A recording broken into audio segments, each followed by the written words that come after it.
కులం పేరుతో, మతం పేరుతో సుదీర్ఘకాలం పాటు భారతదేశంలో ప్రజల మధ్య విభజన రేఖలు సృష్టిస్తే దాన్ని కంట్రోల్ చేస్తుంటే ఇప్పుడు రివర్స్ చేసే ప్రయత్నం జరుగుతుంది. ఒక అతని పేరు ఖాన్. బీహార్‌కి చెందినోడు. మధ్యతరగతి కుటుంబానికి చెందినోడు. Private tutor. సోషల్ మీడియాలో అతను పోస్టులు కూడా పెడుతుంటాడు.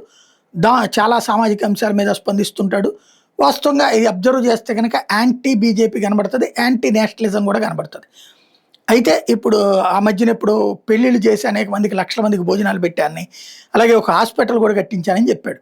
మరి ఒక సాధారణ మధ్యతరగతి కుటుంబానికి సంబంధించిన ట్యూటర్ దగ్గర అంత డబ్బులు ఎక్కడి నుంచి వచ్చినాయి? అవి ఎట్లా చేశాడు అన్నది ఎవరు చెక్ చేయలేదు.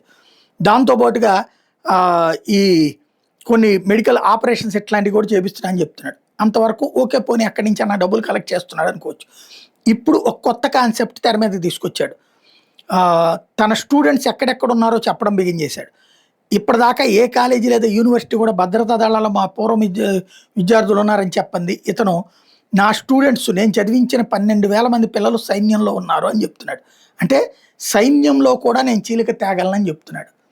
ఇంతవరకు మంచిగా చూస్తుంటే ఇప్పుడు కొత్త కోణాన్ని ప్రొజెక్ట్ చేస్తున్నారు. అంటే అన్ని రంగాల్లో చీలిక తెచ్చే ప్రయత్నం జరుగుతుంది ఇండియాలో.